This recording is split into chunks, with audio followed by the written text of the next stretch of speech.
To thank you for making Subway footlongs famous, now enjoy any regular footlong as a $5 footlong. That's right, any, including your favorites, like the savory chicken and bacon ranch. Any Subway regular footlong is just $5. Hurry in. The BS Report is a free-flowing conversation that occasionally touches on mature subjects. First of all, This is the BS Report with Bill Simmons. it might be cool, I don't know. And if it's not, I don't The care. BS Report with Bill Simmons. Bill Simmons works for ESPN. He's also named the Sports Guy, and he writes a comical sports column. He must be a popular dude. The BS Report. It's got a real dirty sound, like a rusty steak knife cutting through a well-aged steak. Now. Here's Bill Simmons. Welcome to the BS Report. It's always special when this guy comes on. He's in the inner circle. He's one of our favorites. He's Chuck Klosterman. He's on the Subway Fresh Take Hotline. What's happening? Everything. Nothing. That's it. You almost have a catchphrase now for the question I know. and answer part. Yeah. I'm implementing that in now. Soon that will be like it'll be something you'll see like on, I don't know, bumper stickers, screensavers. I don't know. Nothing. Everything. Nothing. Well, it's true. You know? So we try not to plan these things. I always send you an email like, hey, here's a couple things I'm thinking about hitting, and you say, I have a couple too, and whatever. But one of the things you sent me, I thought sounded awesome. I'm just going to let you have the floor. Tiger and John Mayer, two men collapsing for perfectly opposite reasons. Explain yourself. Well, I mean, now they both kind of seem like old stories. That was right after the John Mayer thing had happened, where Rob Tenenbaum had interviewed him in Playboy, and kind of said all these interesting things. And you really, okay, basically him and Tiger both have these kind of strange sexual foibles, or maybe an over-interest in sex for whatever reason. But because Tiger is completely shut down, people really now hold this against him. The fact that he won't explain himself, will never seem to be honest, doesn't seem to be himself. People hate that. And John Mayer, obviously, is the complete opposite. His thinking is that, well, nobody can hate you if you're totally honest all the time. If you say whatever you're thinking about, if you're just straightforward and say, this is what sexually interests me, this is what doesn't, this is my relationship to pornography, this is what I think about race. If I just talk in a way, I think he assumes that, because there's a reference in that interview, which I'm sure a lot of people have read now, where he talks about Tom Cruise being in Tropic Thunder, kind of making fun of himself. I think that he looks at that and he thinks, well, that must be the key. The key to being liked is to be just brutally honest, even about your most embarrassing details. But then the exact opposite happened. When he did that, he was just roundly punished, basically for being interesting. So there are these two guys who are basically taking two different trajectories on how to be a public person. Either say nothing about yourself, try to control your image all the time, or say everything and just sort of confront people with the reality of who you are in the realest sense. And both of them didn't work. So there has to be the third option. Should be some sort of weird middle ground where you feed out like a tiny bit, but not too much, I guess. But when you think about it, that shouldn't be weird. In a way, that's kind of common sense. Like, Don't say everything, but don't say nothing. Say something. Yeah. So where'd you stand? Like, John Mayer's been vilified, obviously, and now he's saying, like, oh, I'm just not going to say anything anymore and all that stuff. Did you think, what was the backlash unfair, properly fair? Did it go far enough? Where'd you stand? Well, the guy who did the interview, Tannenbaum, he kind of completely explained this over, like, the day after it happened. That what really killed John Mayer was Twitter, because that was the main forum for discussion about this piece. So this 5,000-word interview kept getting boiled down and down, smaller and smaller and smaller, to, in one sector of sort of the blogosphere, it was just John Mayer's a racist. And that was sort of the end of the argument then. You can't, I don't know, it's just, do I think it was kind of unfair? To a degree, I think he was punished for being interesting, yes.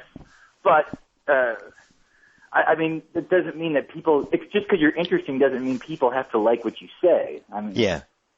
Well, there's certain code words you just don't really go near. And he made the mistake of going near one of them and actually saying them a couple times. And that's, you just can't. Well, I think you're a white person. Yeah, if you remove the race part of that interview, if it's just the stuff about pornography and the girls he slept with and all that stuff, then I think the main takeaway is that Mayer's just kind of pervy or whatever. No one's going to hate him for that. But, I mean, Yeah. But, this is a guy that he's been doing music now pretty much the whole decade. He works with a lot of black musicians. Like, it's obvious that he felt like he had earned some sort of weird racial credibility where he could say things that maybe the average white person couldn't. And then he found out the hard way that, no, you don't. There's no such thing. You're a white person, and there's limits to what you can say. Would you say that's accurate? Why is that? I don't know. I think people, there's just like trigger words that's it. It doesn't matter what the context is. It doesn't matter what kind of history you've built up. You're done if you go there. And now it's going to be a case of him. I don't know. I mean, I guess this sticks with him, which is. I don't know. I think it's going to be a long. There will never be a point, I guess, where people forget this about John Mayer, because the fact of the matter is, considering how successful he is, and the fact that he, I don't know, seems like he's a talented musician, but his music's pretty forgettable. Yeah. So it's like people aren't going to remember his music as much as they're going to remember this incident solely because of kind of the type of music he plays. Let me ask you this. It just reminds me of something else to talk about.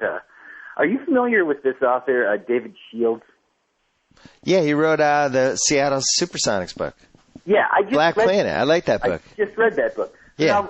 Because he has a new book coming out called Reality Hunger. It's really awesome. I can't believe I'd never really read him before, so now I'm reading all of his books. And I just read Black Planet earlier this week. He loved Gary Payton. That was I read it a long time ago, but he loved Gary Payton to the point that it made me uncomfortable. It did. At one point, he talks about when he's making love to his wife, he imagines that he's as long, thin, and muscular as Gary Payton, which is it's creepy. Weird. Yeah, it went too far. I was creeped out. But what's interesting about this book, because I just never read a sports writing like this. I mean, he's just like the intensity of his thoughts are just incredible. But what's weird about that book is that he is so conscious of race that really throughout the season he's covering the Supersonics, this is like 95, 96, he doesn't really have any encounter with a black person where he doesn't immediately then try to contextualize the relationship. Like he'll pass a black person on the street and they'll nod hello and then he'll spend 500 words kind of thinking about what that means. But I started wondering, now since you watch more NBA than almost anyone I know, I guess, how much, when you're watching a game, particularly the live experience, when you go see the Clippers, how conscious is the racial dynamic of what's happening in the front of your mind? The fact that you're kind of watching this weird situation that's unlike the rest of America, where black people are completely dominant, where instead of 13% of the populace being black, now it's 85% or whatever. Or do you find that you forget that as you watch the game and think about it? I'm going to flip that around for you. Because this is the NBA has been in my life since I was 4. I don't think about that aspect of it. I notice it more with the white guys. How about that? Well, there's so few American white guys that are in the league that when they get involved in a game, or like yesterday I was watching Steve Blake. I was fortunate enough to have courtside seats last night because it's the Clippers and nobody ever wants to go. So a friend of mine stumbled into courtsides and we ended up going. And I was watching Steve Blake thinking that he's one of the unique guys in the league now, because he's this basically a point guard out of like 1978, and I guess you could say maybe Nash is the same, but Nash is such a ridiculously good athlete. Like it's really hard to compare him to normal people. There's no other player in the league who really plays Nash's style. Blake is playing a style that we've sort of traditionally seen from point guards. Blake plays a game that easily could have existed in 1976, 1968, 1982, whatever. Whereas, I watch other point guards in the league and, they seem modern to me. So I was fascinated by him in a way that maybe I wouldn't have been fascinated by the African Americans on the court. Does that make sense? Mm-hmm. And then I'll notice, every team seems to have the one token, like Brian Scalabrine for the Clippers. It's Steve Novak. It's usually like a forward or a swingman, white guy, doesn't play that much. And I was in the Supersonics book, it's Steve Scheffler, who played at Purdue. He's the 12th man on the Supersonics, and Shields is always very conscious of sort of his presence, even though he almost never played. Well, I have this whole theory that these guys, for some reason, there's like some weird kinship. So before the games, if I'm there in time for the pregame warm-ups, I always look to see if there's some sort of handshake or something. I asked Paul Shirley about this once, and he said it is like some sort of little secret club. It's like the token white guy club, basically. What's good about this Black Planet book is this guy's doing, he does extremely close readings of basically all the conversation around these games. So he spends a lot of time looking for coded language and what George Karl says or what the announcers say. But it's got me thinking about lots of things. For example, what college basketball team would you say is there the most vitriol towards? Duke. Okay, easily, right? No question. Easily, no question. Yeah. Okay. Now you could argue that this is a class-based thing because Duke kind of attracts a richer kind of kid, but then again, people don't feel this way about Stanford, for example. So, what is causing that vitriol in regards to the fact that Duke often has more white players and certainly more good white players than most other major programs? Is it that people see Duke as racist somehow, or is it that they sort of see Duke the way you describe Steve Blake? That somehow what they don't like about Duke is its lack of modernity. That they seem to be playing basketball in a way that puts them in the past, which of course makes them beloved by older people. But there's the reason, say, young people, particularly young people in media, don't like Duke so much, is because it feels like they're a team of Steve Blakes. Yeah, well, there's two things. You can't discount Coach K. And for some reason, he just turns a lot of people off, and he's fun to root against. And I think it's because it's almost like he's more emotional than the typical coach. Like he's almost seems like he's going to break down every time they lose. And his players, he's almost like a high school teacher with his students. Like it's very 1950s, and for some reason that bothers people. But also, you can't discount the legacy of the types of guys that they've. This is Danny Ferry, Christian Laettner, Bobby Hurley. These are people that nobody liked at the time, and that's now become, it's Duke. They have these types of guys, like Paulus, now you see Shire, same thing. Like, there is now a pattern of the types of guys that would annoy people anyway. But what J.J. Redick. Yeah, what is the reason someone doesn't like a player like Shire, though? Well, Shire actually, I think, is likable. I just think he gets lumped in, and that's to those guys. Okay, but yeah, exactly. He's part of that world now, right? I mean, when you watch him play, he seems like not only a great player, but he cares about winning. I would seem like he would be the kind of guy who people would gravitate toward, but they absolutely do not. Okay, so now he's getting lumped in with this kind of person that is associated with the Duke program. So how much of that group we just talked about, every guy we mentioned is black. You didn't put Grant Hill in there, for example. So how much is what? You didn't put Grant Hill in there. They're all white guys. Well, so I think how much is that part of it? Trajan Langdon bothered people. And I'm trying to think who else. Grant Hill, though, he was Alaskan. That's kind of like being white. Okay. Grant Hill, I think, always had the whole his dad was an awesome football player, and his mom was very accomplished, and he was kind of a media darling, and he was, always one of those guys that was headed toward. Factored in his mom? I don't think that happened. The which one? I don't think anyone factored in Grant Hill's mom when making a decision whether or not they liked him. I just don't think that. I mean, no, I don't even know if they factored in his father.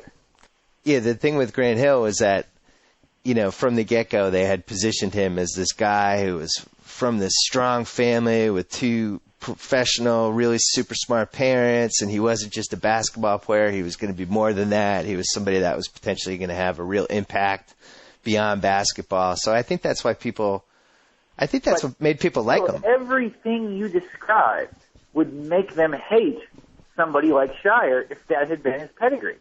If one of the things we knew about J.J. Redick was that his dad went to Yale, like Kelvin Hill did, it wouldn't have made people go like, I need to rethink how I feel about J.J. Redick. His dad went to an Ivy League school. That would make people hate him more.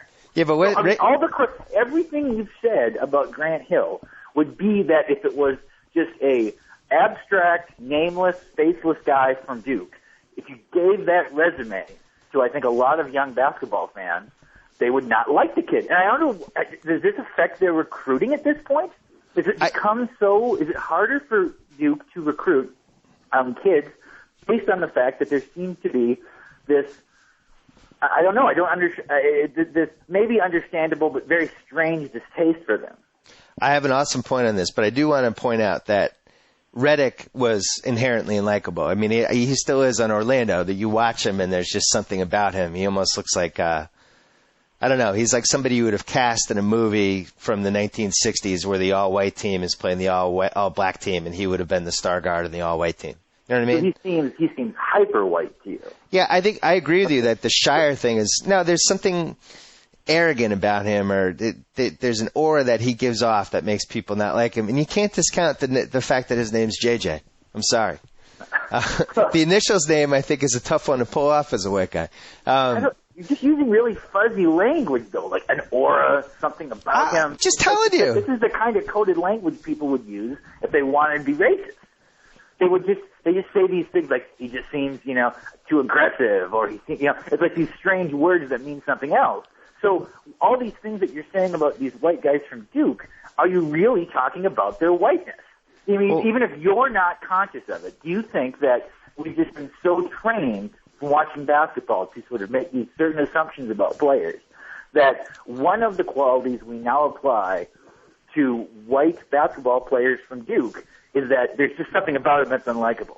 So you're saying I'm predisposed to not liking Duke, and if anybody even comes into anywhere near where I might not like him, I'm going to jump on it and want to not like him.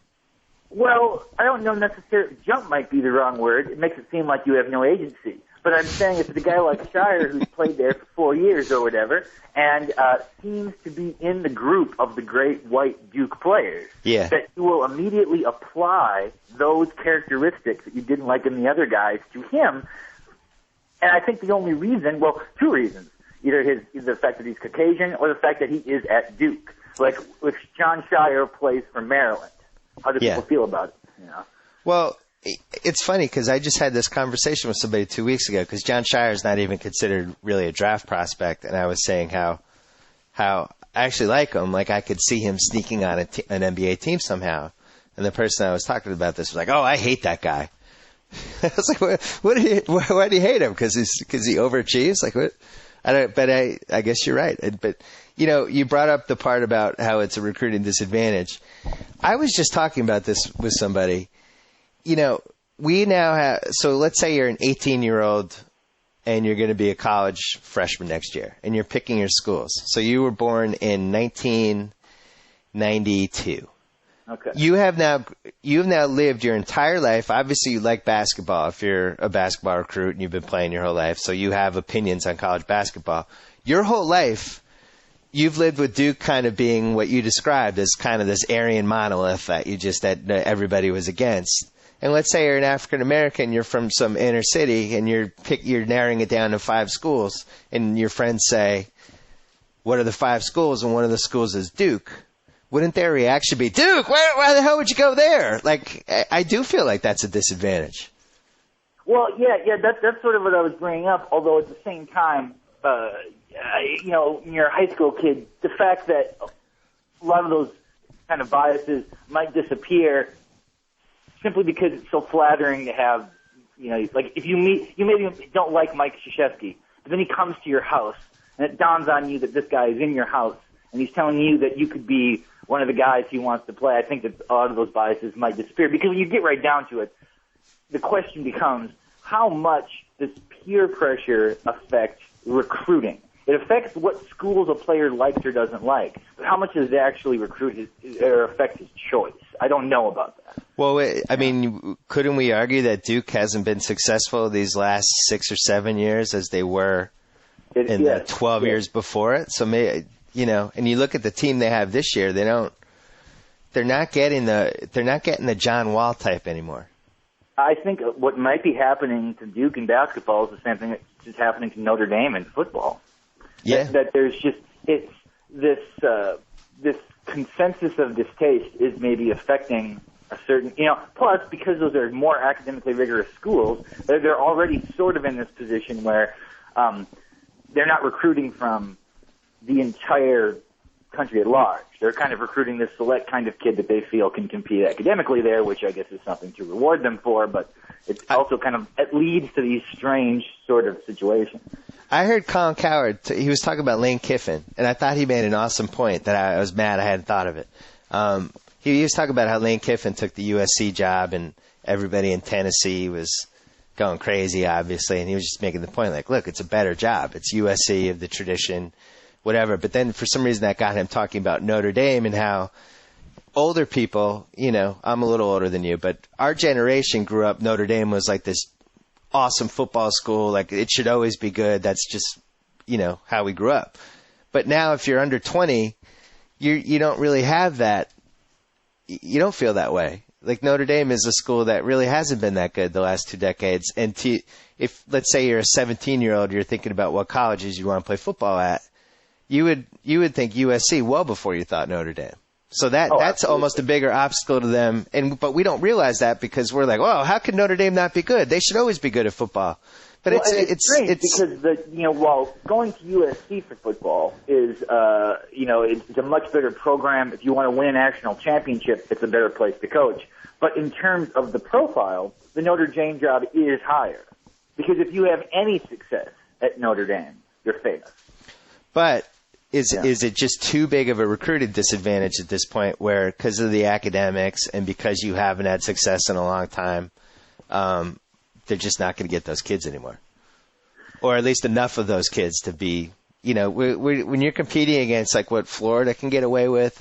Well, this is like what Dan Le Batard talks about. Dan Le Batard basically has been saying that, you look at a program like Florida, that if, you can be good, doing things the right way or whatever. But if you want to be transcendent and elite, if you want to be the kind of program that can win a national championship theoretically 2 out of 5 years or whatever, you sort of have to go after these kind of borderline recruits who have no interest in college and may commit crimes. But I mean that they're just kind of they're the toughest kids.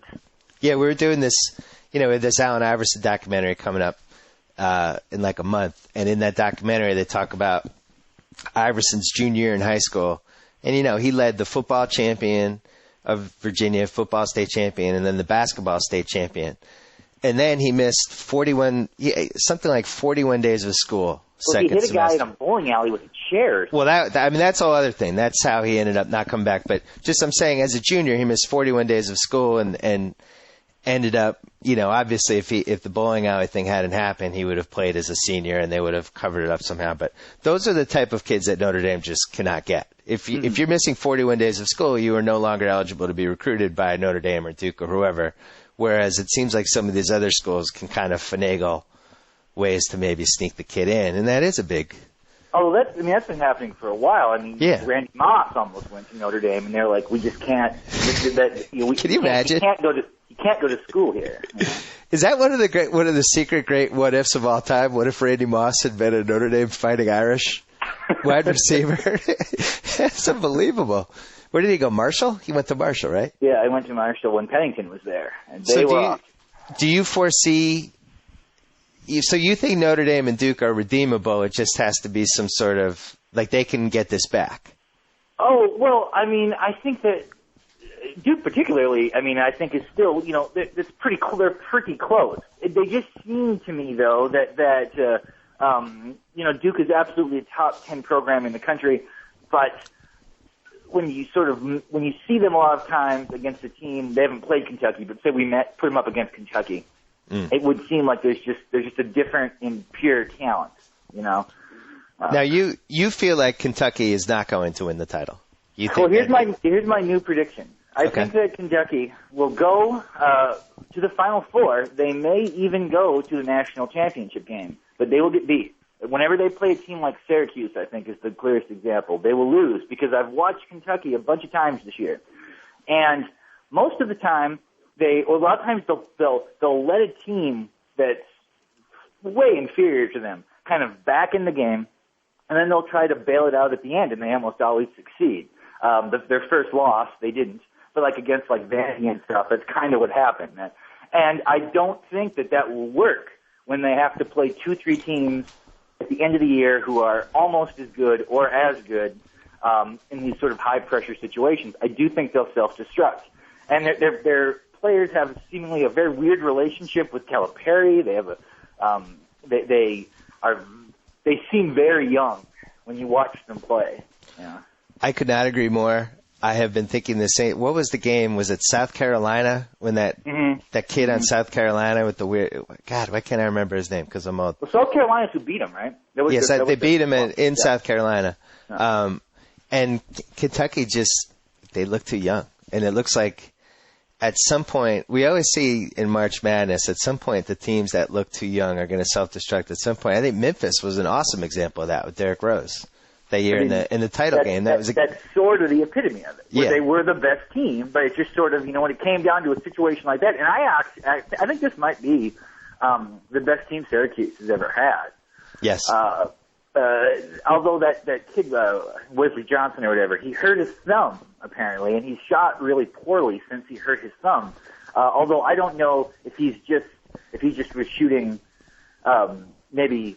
Like he was playing better than he was in the early half of the year, and now he's playing less than that. He's actually somewhere in between. But Boeheim's interesting how he has this philosophy. It's like we're just going to play zone all the time because college kids can't shoot, and he seems to be the only one who really thinks that. But it works. Yeah.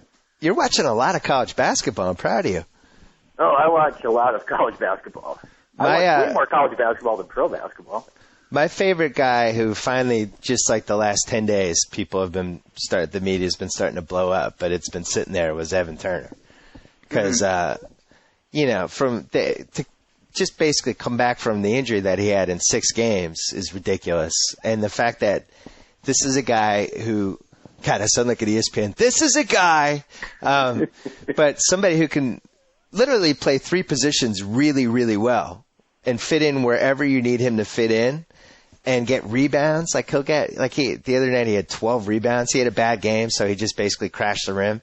I just think he's going to translate really, really well to the pro level because when you have somebody who has that kind of flexibility with what he can do, it makes it so much easier for a team. Like, for instance, LeBron on Cleveland.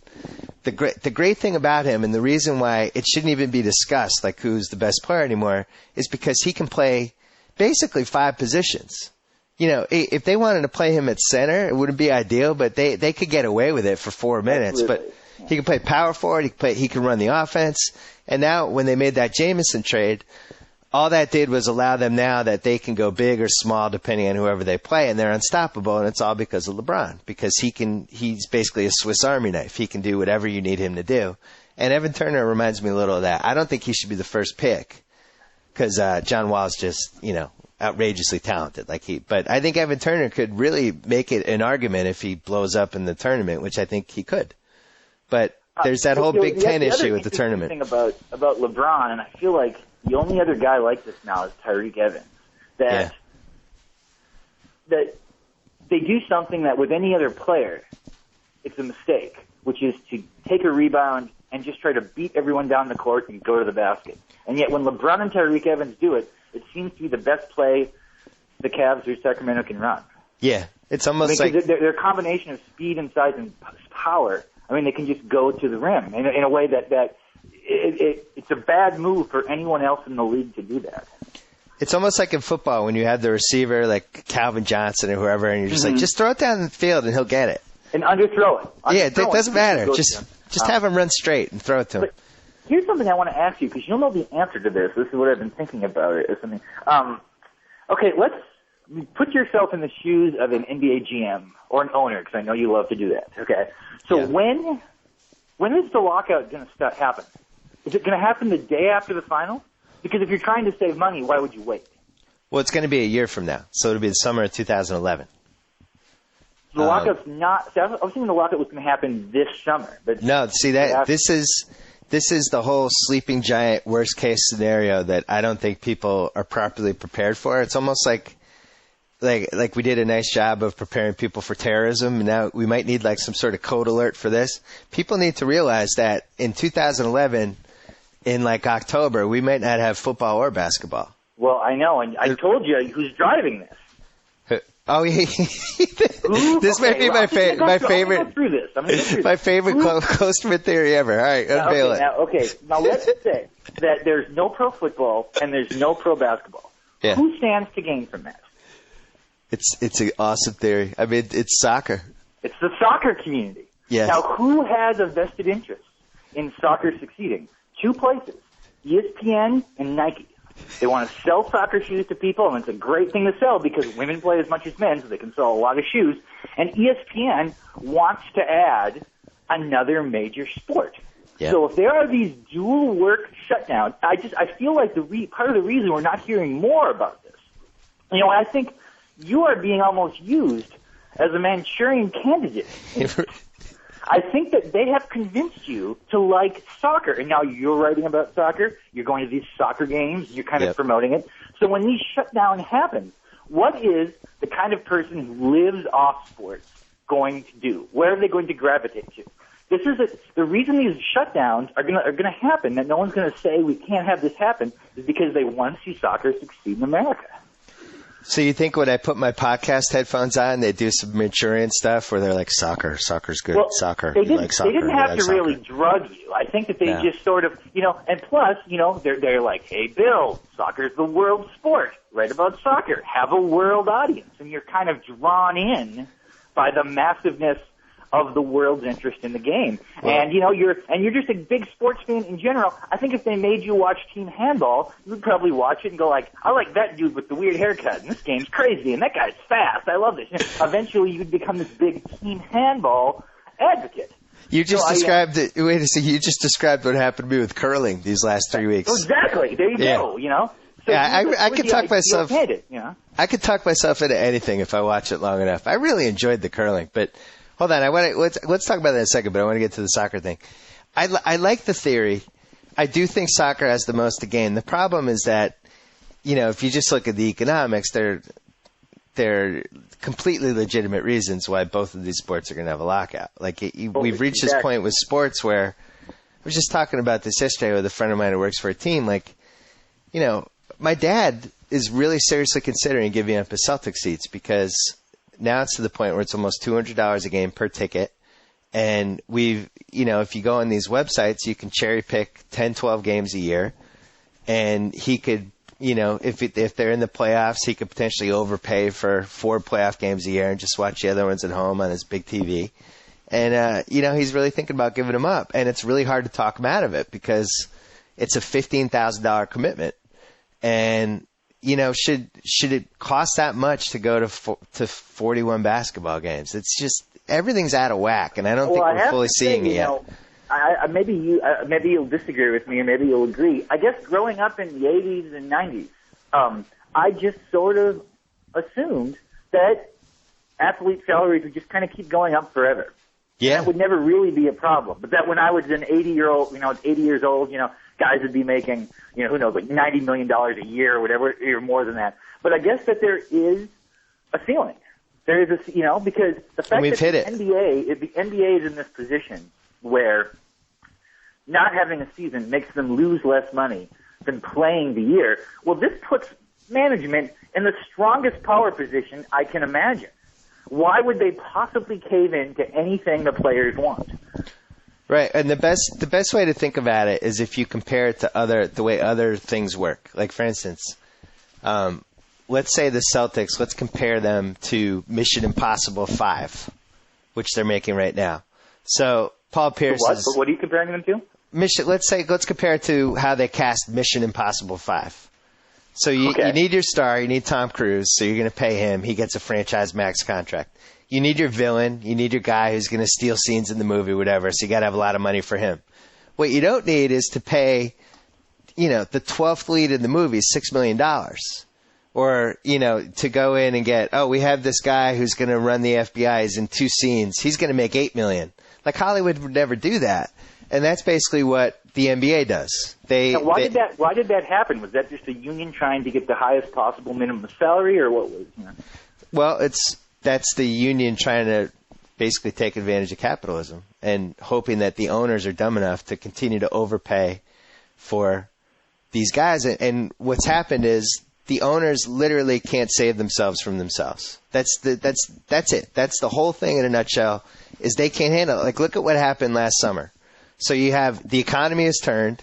The NBA is in legitimate trouble for the first time. The revenue is going backwards. The salary cap's going backwards. Tax going backwards. Everything's going backwards. Everybody's like, oh, my God, we got to button up. And all these guys get huge contracts. Like Ben Gordon got a $55 million contract. I thought we were tightening the belts. So these guys just can't stop themselves. And this is what the lockout is about trying to figure out a way to stop themselves. And I don't know if it'll ever happen. Yeah, how much was this a factor? Maybe it was just a very minor thing. I'm not really sure. When they were letting kids go from high school directly to the NBA, the only kids who were doing it were sort of the kind of athletes who had the potential to become super great, right? The guy, like the LeBrons and the Kobes and stuff. Yeah. So it used to be, you signed a rookie contract and you made X amount of dollars. You couldn't get too much because you were unproven. You play 3 or 4 years. I think it was 3. Get the big contract. Then if you were still great, you get another big one later. Was the fact that these guys were starting their careers at the age of 18 and getting that first big contract at 21 and therefore getting 2 more kind of huge deals before they got to their cash. Was that putting extra stress on the economics of this? Well, that goes back to the 90s because remember, before the rookie scale, you had guys like Kenny Anderson coming in and they're 19 years old with a $50 million contract. Mm-hmm. So that's what, they got away from that. But yeah, you're right. I mean, I wonder but there was only a few guys, so maybe it wasn't enough to make a difference. But it really seemed like it was giving these players like an extra contract at a time in their life when they were still at the peak of their abilities or close to it, so they had to get paid extremely huge. There's a couple issues. I mean, so the teams are in a position where, like look at Andre Iguodala. So he's about to be a free agent, and Philly's got to pay up for him. He thinks he's worth $80 million, and obviously he's not. He's a $45 million player, I think. But if Philly lets him go, then it looks to their fans like they don't care about their fans. But actually, if you cared about your fans, you would let him go because it doesn't make sense to pay him that kind of money. So it's like this weird conundrum where you don't want to look to your fans like you don't care about the product you're putting on the field, but actually you're shooting yourself in the foot when you sign a contract like that. And that's what, these guys, and I think the other problem is a lot of these teams have ex-players negotiated contracts. Like, what other business like that?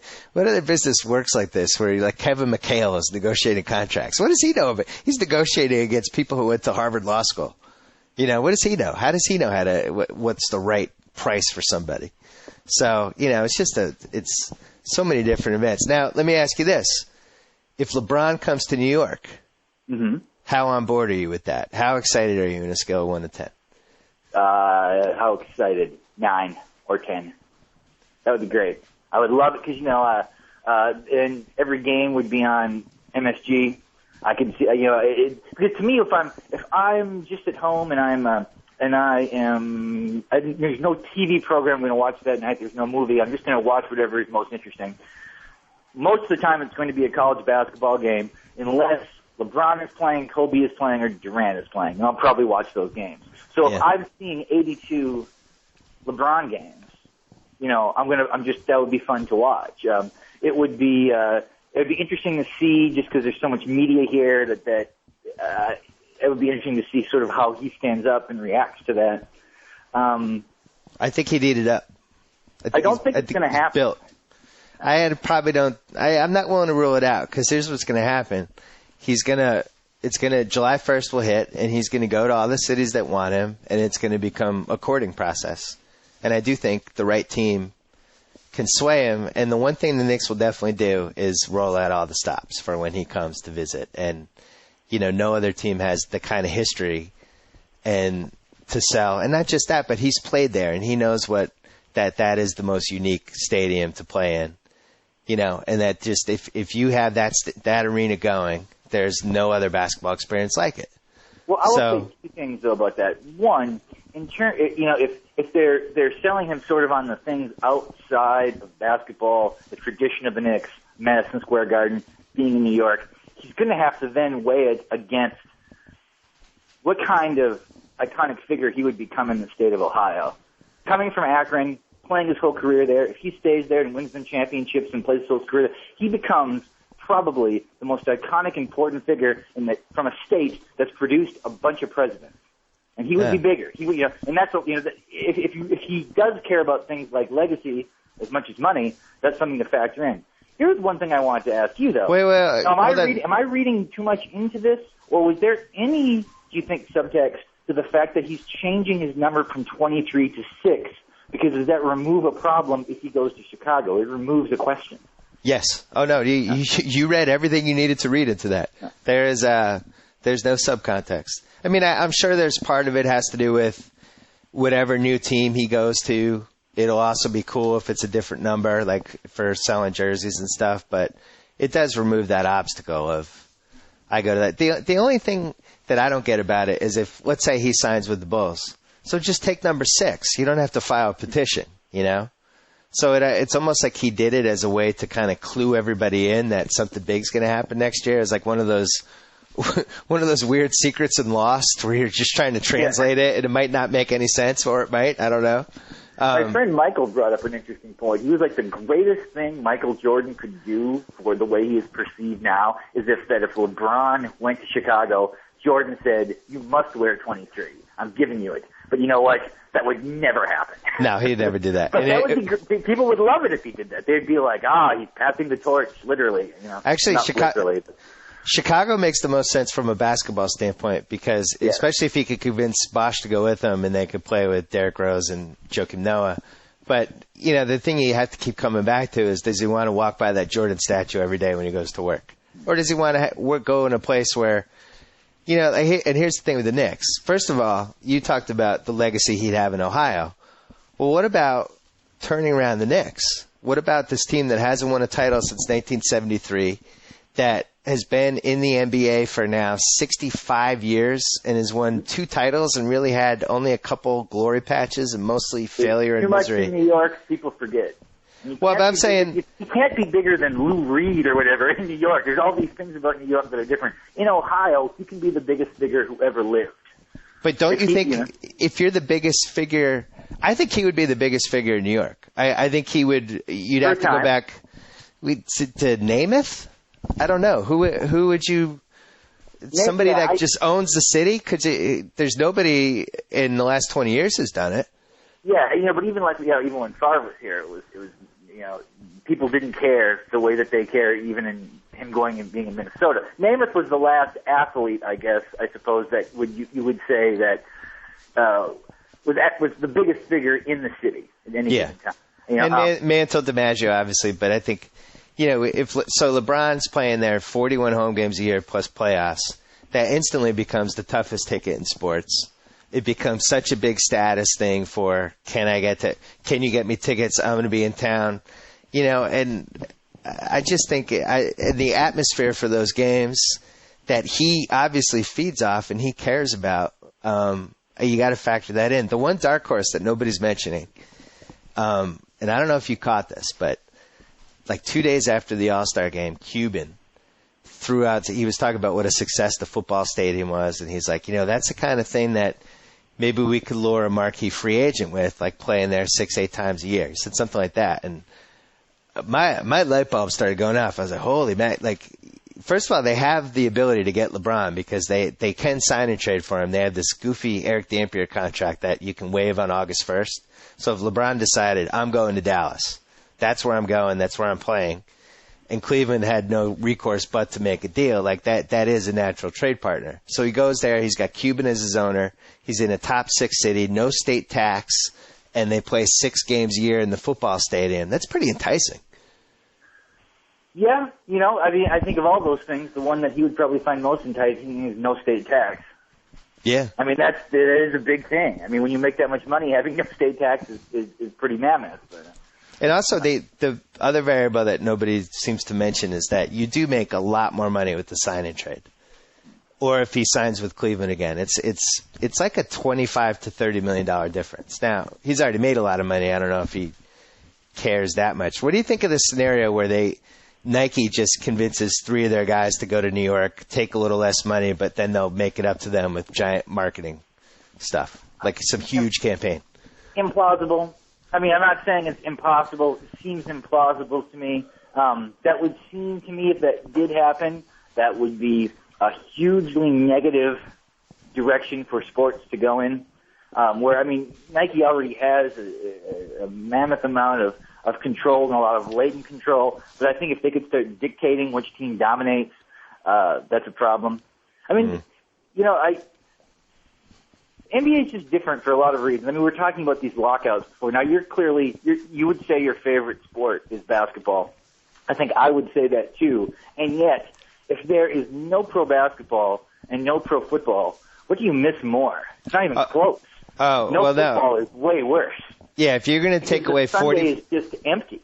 If you're going to take away 45 regular season NBA games from me and give me the 37 game season in playoffs, I'd sign off. If you took away 9 NFL weeks and the 8 game followed by the 8 game rush season, I'd be. What would be worse than that? I don't know what I would do. The Sunday after September 11th, they didn't play those NFL games, and prior to that, everybody was like, they shouldn't play those games, and it's like Roselle made a mistake by playing after Kennedy got shot, and it seemed like the right thing to do. But when that Sunday actually happened, all it sort of did was accentuate the world was insane, and that all these terrible things had happened, because it just seemed very odd on a Sunday in fall to be watching nothing. Where in basketball, if there's no NBA, I'll just watch the college game. Yeah. If they put college games on Sunday, that's great. I would. There already are some. So I think that from the perspective of upsetting the fan base, the one thing the NFL players have that NBA players don't is that people will be up in arms about a football lockout. They'll be like, we want these games to happen. I don't think that will happen with basketball. I don't think up in arms is nearly a strong enough characterization of what is going to unfold. I think people are going to be so mad, and because it's not like the model's broken or whatever. It's like they freaking print money with the NFL. Like, there's no way that they should ever miss even one game. This should be figured out. Look, am I wrong, or is it really Snyder and Jerry Jones that are going to cause this? Now, we talk about like how stupid stuff leads people to where they are. Like, what about the whole thing about these owners that spend their own money on state-of-the-art stadiums and then claim that, the money's off or whatever? It's like, nobody asked you to spend $1 billion in your stadium, buddy. Like, I'm sorry you didn't make money this year because you're paying the fees for the giant stadium you built, but you really could have just played in the old one. It's all about greed. And I actually think with the NBA, I'm probably a little bit more on the side of the owners, just because I watch Rasheed Wallace every night jogging around with breasts, and he's making $6 million a year. Yeah, you really hammer. Yeah, it drives me crazy. So I'm so biased just because of him. But with the NFL, I do feel like those guys are properly paid. It's a sport where you could get hurt at any time. Contracts aren't guaranteed. You can get out of them. And the sport makes an unfathomable amount of money. It seems like very fair prices to me. Do you agree or not? What was the last thing you said? I mean, if Peyton Manning makes $12 million a year, that kind of seems like a bargain to me. From the owner's perspective, I would agree. Yes. It seems like the NFL makes so much money. It just seems like there should never ever be a work stoppage, because it would seem like everybody getting any fraction of that pie has more money than they could ever fathom. It would be like It'd be like if you came on the BS Report once a week and ESPN paid us $12 million a year to do the podcast, and they got sponsored, but then somehow we had a disagreement over it, and then we just decided not to do it. And the listeners would be like, but wait a second, you guys make $12 million a year to do the podcast. What are you doing? That's how I feel with the NFL. Like, at some point, this is just, you're all making money. How could none of you be, how could you even dare to say that this isn't the most lucrative enterprise probably that I can think of other than Apple. Who else rakes in money more than the NFL? Like Halliburton or something, I suppose. Yeah, I guess like some of these secret companies. It'd be like Apple going on strike. Yeah, I'm sorry. The iPod, we can't come to agreement with Best Buy and Amazon, so we're going on strike. No more iPods. If we placed the likelihood of an NBA lockout at, what would you say, 90%, 95%? Yeah, I'd say 95%. Okay. Where do you place it for the NFL? Well, see, I a lot lower. Because how much lower? I'd say 20%. Oh, I really would. Think, I was going to say 50. But you would say 20. It's too much money. Good. That makes me feel good. It's too much money, and it's too illogical that this wouldn't work. I think if the players are going to strike about stuff like we don't want the season to be 18 games and things like that makes more sense to me than just we can't figure out how to split up this gigantic wad of money that all of us have together. But in basketball, there are real problems. It's if you're losing $400 million as a league, with the amount of money that they're charging for tickets and with the TV deal they have and stuff, then something's broken, It just doesn't make sense. It's illogical. You know what? We're clearly headed for 2 parts here, so can you hang around and we'll just jump into a part 2? I got nothing else to do. All right. Stay tuned for part 2, the BS Report with Chuck Klosterman. Target % off. Whoa! Thank you for downloading the BS Report with Bill Simmons. Too much fun. Check out more podcasts at the iTunes Music Store or at Pod Center at ESPNRadio.com. Peace out. To thank you for making Subway footlongs famous. Now enjoy any regular footlong as a $5 footlong. That's right, any, including your favorites like the savory chicken, bacon, and ranch. Any Subway regular footlong is just $5. Hurry in.